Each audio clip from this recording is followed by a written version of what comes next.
izin.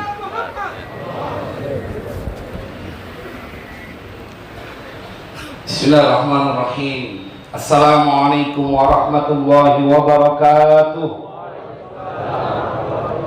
Alhamdulillahi rabbil alamin. Allahumma salli wa sallim ala sayyidina Muhammad wa ala ali sayyidina Muhammad. Amma ba'du, faqad qala Allah ta'ala fil Qur'anil Karim. A'udzu billahi minasy syaithanir rajim. Inna lil muttaqina 'inda rabbihim jannatin na'im. Afanaj'alul muslimina kal mujrimin ma lakum kaifa tahkumun.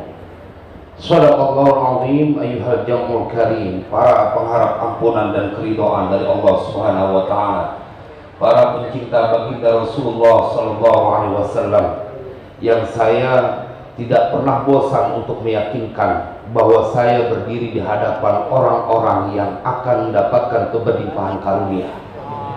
Tidak lagi menempel kesusahan dan kesedihan pada mereka yang hadir di majlis taklim Kuitang ini. Nanti saya akan sampaikan betapa Allah ceritakan perihal kita yang hadir di tempat ini, biar kita yakin ente puasa 1 bulan bukan kagak ada upahnya.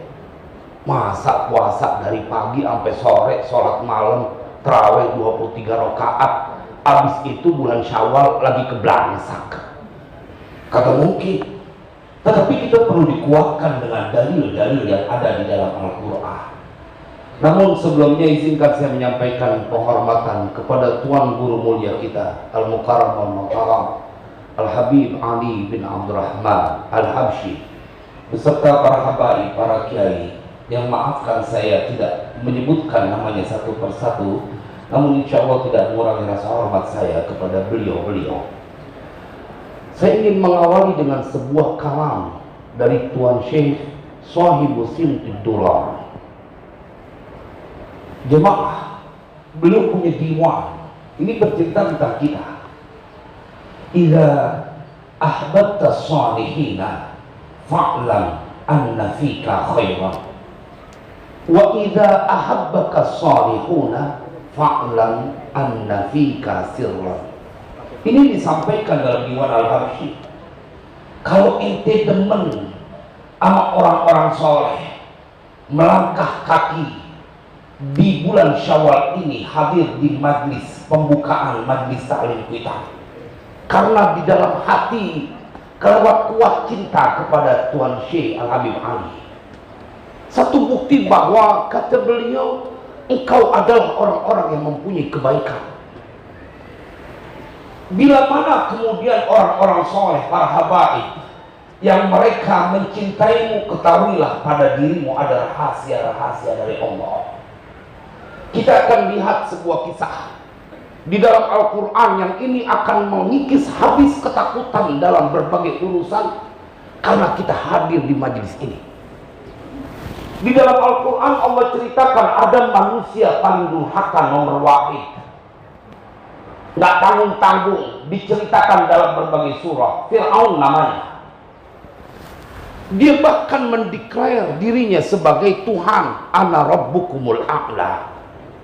Tetapi dalam surat Al-A'raf Allah ceritakan, tatkala Allah memberikan siksaan kepada Fir'aun sebelum ditenggelamkan kepada Fir'aun dan pengikut-pengikutnya, fa'arsalna 'alaihim at-tufana wal jarada wal qummala wad dafadi'a wad dama ayatin mufassalat fastakbaru wa kanu qauman mujrimin. Ini Al-Quran Pak yang bercerita. Nanti kita tarik hikmahnya, betapa kedudukan kita yang di majlis ini, yang hadir di majlis Kuitang adalah orang-orang yang kelewat istimewa, bahkan akal nggak mampu untuk menjangkaunya. Bahkan kita akan tahu betapa Allah menginginkan banyak kebaikan ketika engkau duduk di tanah Kuitang ini, yang udah puluhan tahun bahkan ratusan tahun menjadi saksi tentang kesalehan orang-orang yang di atasnya. Jemaah, Allah kirimkan siksaan kepada Fir'aun dan pengikutnya, tufan, farsalna alaihim tufan wal jarad, dan belalang, wal kumma dan kutu, wad dafadi dan kakak, wad dama dan darah. Dalam tafsirnya diceritakan setiap kali Fir'aun dan semua rakyatnya minum air, maka air itu seketika berubah menjadi darah. Jemaah, tapi Fir'aun dalam kesombongannya, kedurhakaannya, dia tahu siapa yang maha kuasa. Allah ceritakan pada ayat lanjutannya, dia hands up, dia angkat tangan, dia nyerah. Padahal ngaku Tuhan, tapi dia gengsi, nggak langsung minta kepada Allah. Allah ceritakan di dalam Al-Quran, walamma waqa'a alaihimur rijzu qalu ya Musa da'u lana rabbaka bima ahida indak la in kashafna 'anna ar-rijza lanu'minanna laka wa lanursilanna ma'aka bani Israil. Maka tak kala terjadi bencana yang begitu hebat, qalu ya Musa, berkata Fir'aun dan pengikutnya, wahai Musa, qalu ya Musa da'u lana rabbak bima ahida indak, tolong doakan untuk kami kepada Tuhanmu dengan apa yang telah Tuhanmu janjikan kepadamu. La in kashafna 'anna ar-rijza lanu'minanna laka wa lanursilanna ma'aka bani Israil. Kalau dalam doa yang kau ucapkan itu kemudian menghilangkan petaka kami, sungguh kami akan beriman tentang kenabianmu dan kami akan berikan Bani Israel kepadamu. Jemaah, ini Fir'aun, orang durhaka yang diceritakan di dalam Al-Quran, dan mati dalam keadaan durhaka. Tetapi saat dalam keadaan siksaan yang begitu hebat, dia tahu jalan keluarnya. Dia datang kepada Musa. Jemaah, lalu apa yang terjadi? Nabi Musa berdoa dan kemudian dihilangkan segala kesusahan. Mari kita tarik benang merahnya. Lalu apa korelasinya dengan engkau yang melangkah ke tempat ini di majlis kuitang? Jemaah sekalian berbahagia, itu yang durhaka, punya kesusahan, datang ke Nabi Musa, didoakan, kelar dia punya urusan. Bagaimana dengan kita yang baru selesai puasa 30 hari? Bagaimana dengan engkau yang rukuk sujud di malam hari? Bagaimana dengan engkau yang menyambung silaturahim? Bagaimana dengan engkau yang begitu yakin datang ke majelis kuitang? Karena di sini akan ada orang yang di dalam tubuhnya mengalir darah baginda Rasulullah, kemudian memintakan kepada Allah untuk semua urusan kita. Apakah masih ada kekhawatiran di dalam dirimu? Fir'aun yang dia tahu dia nggak punya kedudukan karena kelewat durhaka, tapi dia tahu ada manusia yang dekat kepada Allah yang bernama Musa.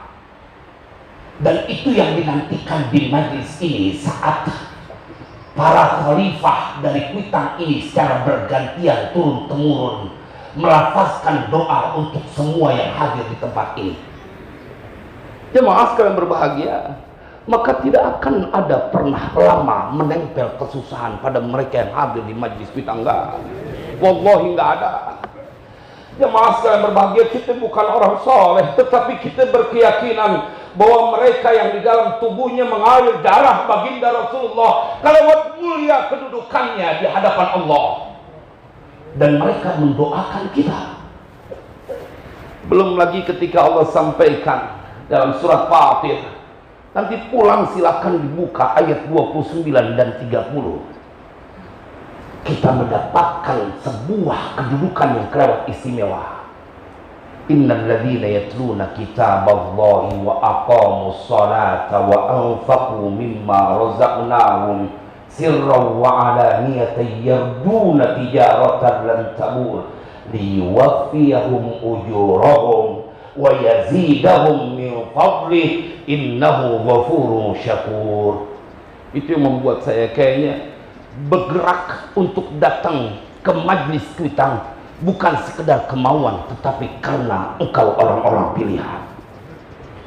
Saya tadi sempat tanya, karena memang di sini suka punya kebiasaan sebelum dimulai ada kita baca Al-Quran bareng-bareng. Saya baru paham ini yang direncanakan dalam tanda kutip oleh para khalifah di Majelis Kuitang ini. Mereka ingin semua yang datang jangan dalam keadaan susah. Ini ayatnya, innal ladzina yatluna kitab Allah. Sesungguhnya orang-orang yang baca kitab-kitab Allah. Dan kita akan lihat di sini kita diajak untuk baca Al-Quran. Padahal kalau kita pindah kepada ayat lain, jangan kata ente baca, jangan kata ente melihat mushaf. Telinga kau saja yang kau gunakan mendengarkan Al-Quran, niscaya engkau mendapatkan berlimpah rahmat dari Allah. Wa idza quri'al Qur'anu fastami'u lahu wa ansitu la'allakum turhamun. Dan apabila dibacakan Al-Quran, maka dengarkanlah dengan seksama oleh kalian dan diamlah, niscaya kalian mendapatkan rahmat Allah. La'alla huruf taraji, kata tukang nahwu, itu kalau kalamullah. Tapi kalau kalam manusia, itu kalau kalam manusia taraji. Tapi kalau kalamullah litahqiq, untuk menunjukkan pastinya rahmat akan didapatkan. Oh, ini yang direncanakan dalam bacaan Al-Quran yang dijadikan awal di majlis taklim. Wa aqamus shalah, mendirikan salat. Wa anfaqu mimma razaqnahum sirran wa alaniyah, dan mereka menginfakkan dari apa yang kami rizkikan dalam sembunyi dan terang-terangan apa yang Allah sampaikan. Yarjuna tijaratan lan tabur, mereka mengharapkan perniagaan yang tidak akan bangkrut. Ente mau ngelawan nas Al-Quran, jangan takut ya akhi. Saat kau datang ke tempat ini, pasti 3 unsur ini telah terpenuhi. Bila telah terpenuhi, maka berlakulah ayat Allah. Dan kemudian disampaikan, ditambahkan oleh Allah, liwaffiyahum ujurahum wa yazidahum min fadli. Ini dia nih yang kita tungguin, karena Allah ingin menyempurnakan balasan mereka. Wa yazidahum min fadli, dan Allah pengen tambahkan dari karunia-Nya kepada mereka yang memenuhi 3 unsur. Dari mana kau mempunyai ketakutan saat sudah tubuhmu berada di majlis kuitang? Semoga manfaat. Wassalamualaikum warahmatullahi wabarakatuh.